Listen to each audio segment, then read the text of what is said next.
a little video. Could you please put your hands together for Lee McQueen?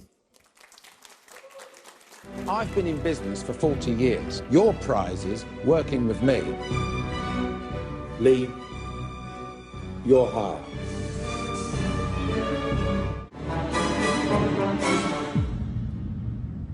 I'm concerned, Lee McQueen is concerned.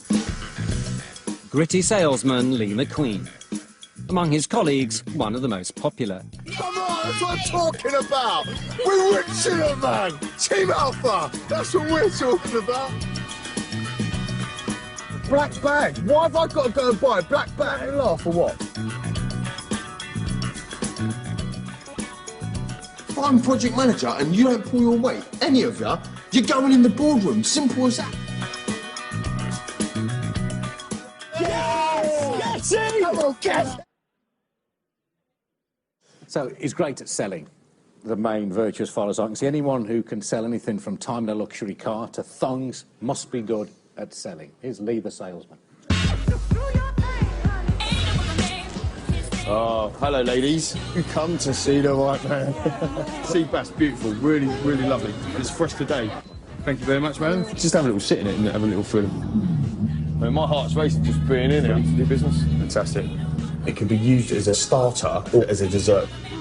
Actually, I was just going to change my menu in 2 weeks' time. Fantastic. Well, I'm glad we popped in. I've got to ask you what size you are now. What I'm doing is I'm always guessing their size lower than what I actually think it is. What size is it? 8?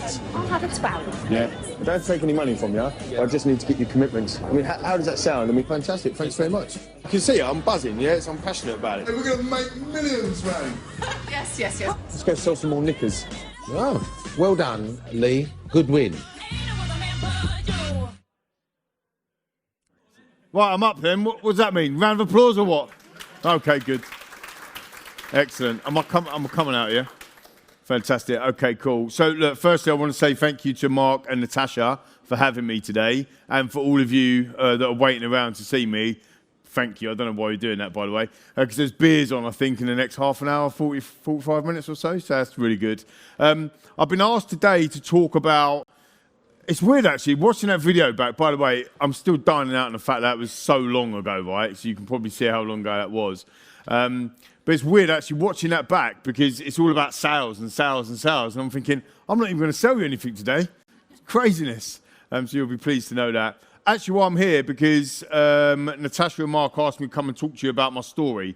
So unfortunately, or fortunately, whichever way you want to look at it, I'm not making it up. It is what it is, right? It's going to be my story. I'm going to start a little bit from my background and talk about, I suppose, my career and how amazing it's been within talent acquisition and ultimately within recruitment. Do we all love recruitment and talent acquisition? I need participation, people. Do we? Do we? That's what we need. Okay, good. This is South Ruislip, very, very far away from where we are standing today. But it is a place in northwest London where I grew up. It's actually my house.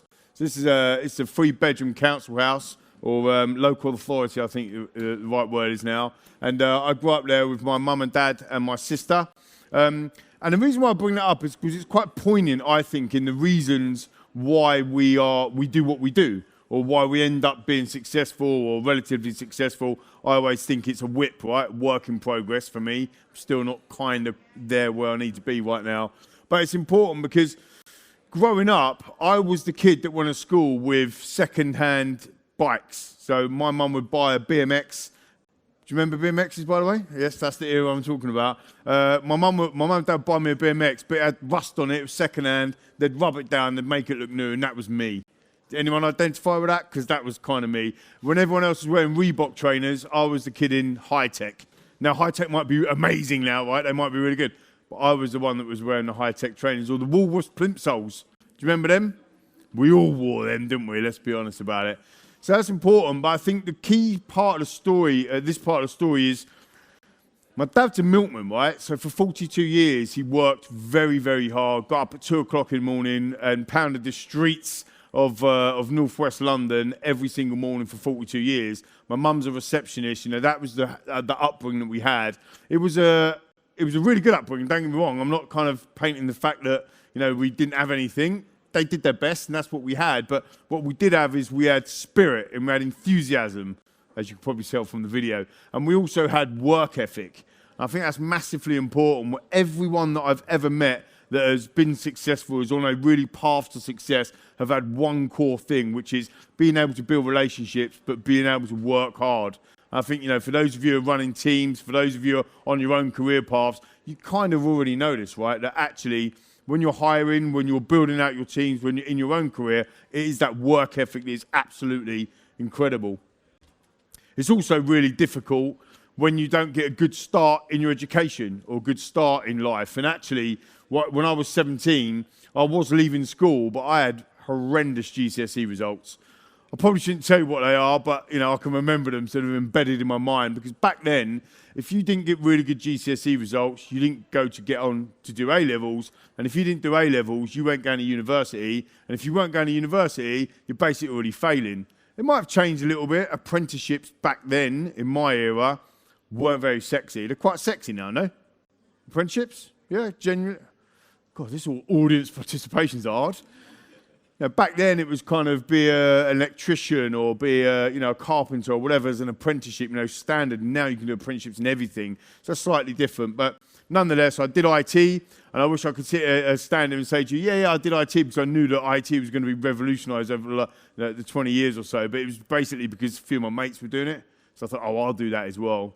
I left school with a diploma in IT, and the whole point of my failing at school really was to say, right, you've got to pick yourself up, you've got to go again. So what I did was I went back into the sixth form, I did a BTEC first, which was what it was called at the time, on the basis to go and do a national, on the basis to go to university. But I didn't get there, I didn't get to university, because unfortunately for me, or fortunately, when I was 17, my parents split up. Like most families now, I think there's more broken families than there are together families, which is crazy stat, but ultimately it is. And I come from one of them. So my dad decided to go and be too cheeky and run off with someone else at 17. And therefore, my mum had to sell the family home at the time. So I had to go out and find not only work, but I had to go and find a house. This is one of the key messages that I always say to people, is that sometimes in adversity, good can come out of it, right? I was 17 years old and I had to leave my family home and had to go and get a flat. Anybody else leave home that early? Well, okay, a few of us. I would have thought there's a few more hands up actually than that. So maybe it's audience participation again. I don't know. But yeah, thank you for sharing. Because for me, this is a massive proud moment, because I was renting for about 6-7 months. I couldn't understand it. I worked 2 jobs. I left my further education. I worked 2 jobs. On the basis that I wanted to go and get a mortgage. So I went to my bank manager, which was the years that you could go and actually have a conversation. And I said, right, can I get a mortgage? And they said, look, you need a plan. You need some sort of income. And we worked out what I needed. And I went away and I did exactly what I needed to do. So planned out what I needed to do and go and earn the money. That was working 2 jobs, 7 days a week. Again, coming back to my dad being a milkman, I always knew that I had the work ethic to be able to do that. Does that make sense? So that wasn't an issue for me. Just go work hard. So I did. I went back about 7-8 months later. I said, bank manager, I've done what you said. Can I have a mortgage? He said, yeah. So I bought my first house when I was 18. It was a massive, massive key thing for us, because where I am now in terms of property would never have been there if I hadn't have got onto the property ladder so early. I think the average age now of getting your first-time buyer is something like 35, which is absolutely incredible. And I'm a bearer of bad news today as well, because I don't know if you've checked, but interest rates have also moved today as well, so it's actually going to get even harder. That isn't me, by the way, although it's cute, very cute he is. But my roots, as Lee mentioned before, 21 years in the recruitment industry. I first started at an organisation called Hayes, which I'm sure everyone knows. I ended up working for Capita as their interim manager and director in the end for a 32 million turnover business, which is our IT recruitment division. And then one day I walked in. I had a very good job. I had 30 staff working for me. I was quite well liked. I was. And I walked in one day on my desk was an application form with a post-it note on the top of it, and it said, fill me out. I was like, what's that? So I ripped off the post-it note, and it was the Apprentice application form. So I was like, okay, let's do it. So I filled out the application form, and I just thought, no one's going to take me on, are they? Do you know what I mean? Like my grades and all that's not going to happen. So I filled it out and off I go. 2 weeks later, I got a phone call. Yeah, we'd like to see you for an interview. It's like, okay, is this a wind-up? And then all of a sudden I'm running around the office going, I've got an interview for The Apprentice. So I go to this interview, and then another one, and then all of a sudden it starts to quieten down. You're not allowed to say anything to anyone. All of a sudden I'm shooting my mouth off. Like, what's happened to that interview at The Apprentice, Lee? Nothing. I didn't get it. Secretly, I'm going through interview 5, interview 6, interview 7. And in the end, I was on Safari actually. Do you remember Blackberries? Do you remember I don't know if everyone has them now, but I had a Blackberry. My Blackberry rung. I'm actually just taking a photo of a lion, right, chewing down on some sort of carcass. And it's a true story, by the way. And my Blackberry photo rings, and it's The Apprentice. They would like you to come on the shows. So I'd beaten 20,000 candidates to get to the top 16. And so I did. So I went on it. So what most people don't know, a bit of a spoiler, is you have to quit your job.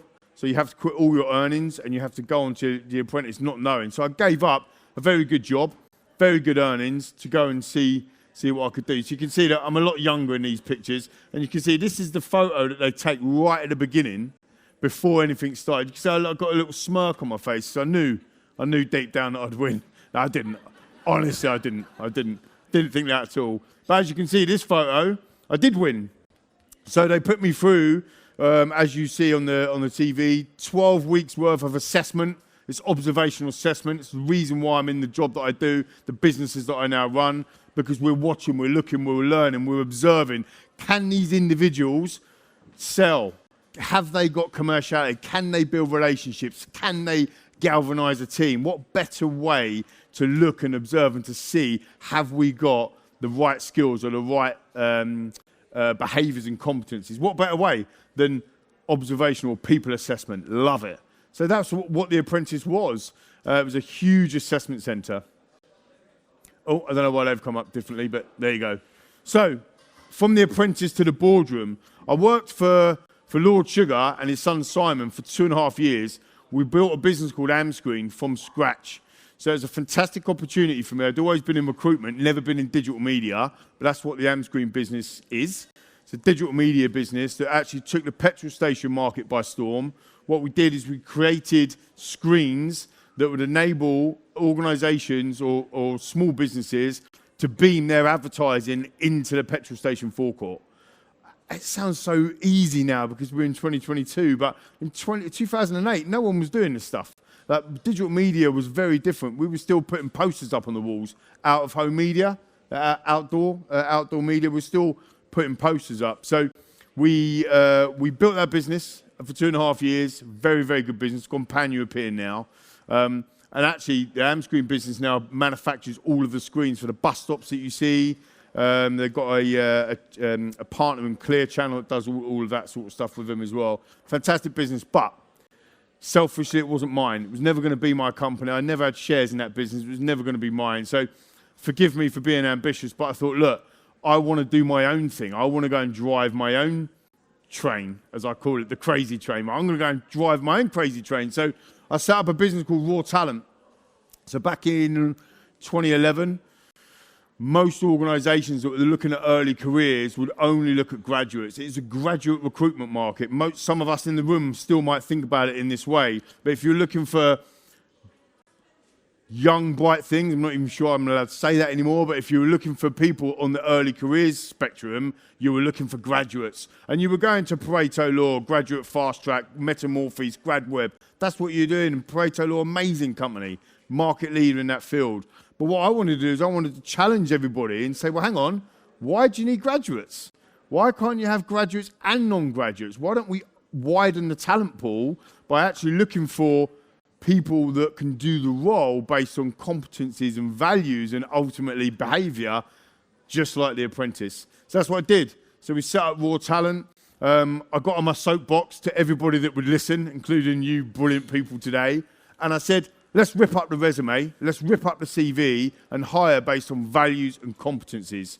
So we didn't reinvent assessment, but what we did is we started to reinvent the way people or organisations looked at early careers recruitment or graduate recruitment. So that's Raw Talent. That's still running today, actually, that business, and that was fantastic.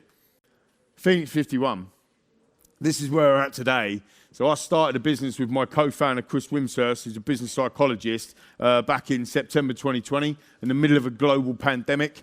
Absolute crazy times. Do we remember them, by the way? Crazy times, right? People were like locked in and like, locked down, you can't go out anywhere. We started the business and we called it Phoenix because the technology, the digital assessment platform actually came out of the Raw Talent Company. So we'd already thought about what we were doing and using that as a value add for our customers, but then we started to drive a standalone SaaS business called Phoenix 51. I'm not here to sell you anything, but if you are interested in digital assessment, assess first, very good. Come talk to us as well. This is the real crux of what I want to talk to you about today, and thank you for your attention so far. This, for me, is crucial, the impact of events. Here you go. COVID is a big one. The impact of events that's happened in the last, probably 2 years. And I don't want to be doom and gloom. I don't. It's not in my nature. You can probably tell that already, hopefully. When we have a beer afterwards, you'll realise. But Brexit has had a massive impact. The war on talent. Can I use that buzzword today? The war on talent? We love calling it up, don't we? But the fact of the matter is, how do we find better people? Now, should we be looking for better people, or should we be looking at better ways to recruit people? It's a little bit like what the guy said beforehand as well. Not thinking about recruitment, maybe we should be thinking about the steps or the way that we recruit rather than just going out and fighting for the same people. Now, understanding the behaviours, the competencies that we need in post will start to eradicate the war on talent, and it will start to drive the key outcomes that we want. And that might not be directly Brexit, but Brexit has had an effect on that hiring piece. COVID-19, who likes COVID? No one. But the impact that it's had on our lives has been, well, it will never change. Our lives have been completely changed by COVID. Hybrid working, the human contact. Well, I love the fact that we're back in events now, but for a period of time, everyone was just working from home. Everyone was isolated on their own. How are we onboarding candidates? What are their priorities now? Well, I'll give you a quick story. So one of our clients actually, we were talking about hiring lots of early careers people, so people in their first job, second job, straight out of college or university or wherever it might be. And a lot of them types of people, going back to my mortgage, they're still sharing a house. They're still living in one room, and we're expecting them to sit on the edge of their bed for 9 hours a day doing their job from home. How can they possibly learn that observation of learning, that innovation with others? They need to be in an office. They need to be together. They need to be sharing and working with different people and different ideas. And that might not just be in that early career space. I don't know. You tell me. That might be, I know where I get my energy from. It's not sitting at home in my home office on my own. It's with you. It's now. This is where I get my energy. So how many candidates, when we're speaking to candidates for jobs, or when we're building our own teams, when we're talking to our own people, how many people like that? Are we asking them types of questions? I think that's important. The war in Ukraine, obviously the atrocity that is the war anyway, we've all got our own opinions on that, but the knock-on effect that it's having on cost of living. I mean, we just mentioned about the 3% mortgage rate, interest rates going up again today. The cost of living is affecting everybody, regardless of how much you earn or how much you don't. How is that affecting our candidates when we're speaking to our candidates? Does that make sense? How is that affecting the people around us in your teams, your bosses, or your peer group? Are we taking enough of that on board? I think that's really important. So the impact of these events that's having, royalist or not, the Queen's death has an impact on a country. How many times have you seen the meme or the meme, right? Or the picture that you've posted, keep calm and carry on. That's quintessentially the Queen. That is where it comes from. She's now gone. So are we going to keep calm and carry on?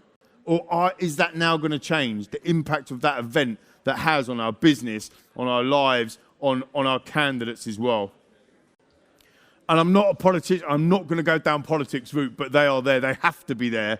The mess that is the government, and to a certain degree, sorry if you work for the government, any civil servants and out, my wife is a civil servant as well, okay, so fair play. But Rishi and Liz Truss and the scenario that we've been through over the last few months has been utter chaos. Let's be honest about it. So we can ignore them events, and we can not say that's going to have an impact. But let's be honest, it is having an impact on the stuff that we do day to day. We actually put in the summer, we actually put the contenders, the candidates, just like the Apprentice, through Phoenix 51, our assessment platform, and Liz Truss came bottom. So from the key competence and behaviours, she came bottom, yet the government still decided to hire Liz Truss as the PM. 44 days later, she's out of there. I don't like to say I told you so, but, maybe if we're looking at behaviours, competencies, the right people for the right roles. I often think sometimes with government, and again, I don't want to get into politics, we maybe talk about it in a different time, but I often think with government that they think it's some big rotation scheme where, you know what I mean, you can come in, have a little go, you fancy the Chancellor, and I don't really fancy that, okay, we can move on to something else then. That Chancellor person, yeah, we'll move him or her over to, being Foreign Secretary.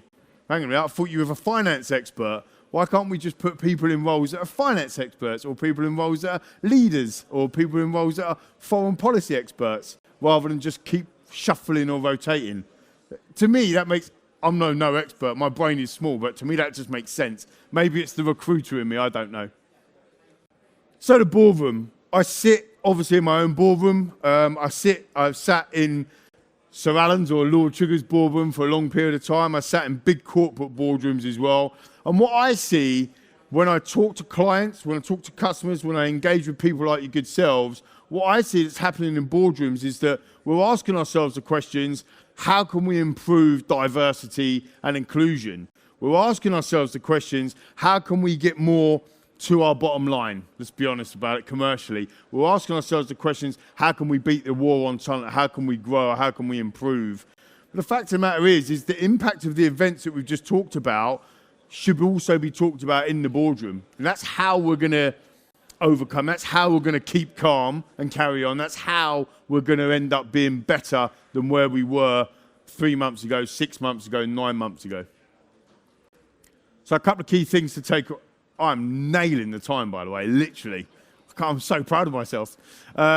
Key things to take away, okay? Forgive the emojis, but I do love an emoji. Who loves an emoji, by the way? Of course you do. Let's have a look at your WhatsApps.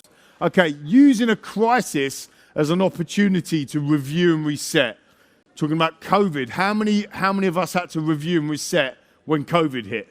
Most of us, right? Most of us. How many of us have used Brexit to review? Maybe not necessarily reset, but to review. Maybe we have, not so much, because it's not as big a crisis as maybe some people think. Some of you might have voted for it, right? Of course it's not a crisis. But reviewing and resetting, taking some time, 3 months, 6 months in advance, where are we? Let's have a review. Let's see what we're going to be doing as a business or as a team or as your own career. Yeah, there's all of the same things happen.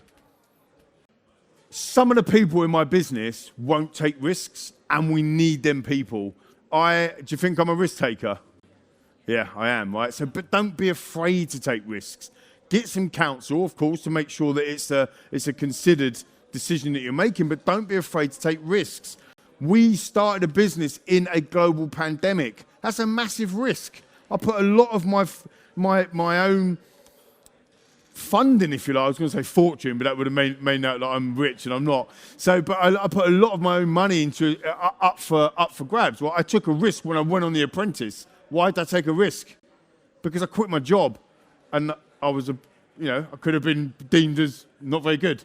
Luckily, I won, but you can make your own judgment on. But don't be afraid to take risks. Make sure that they're calculated, but don't be afraid. I think that's really important. And maybe being brave. I love this emoji, that emoji. But be brave and innovate. Try new things. Have we tried anything new in our business this year?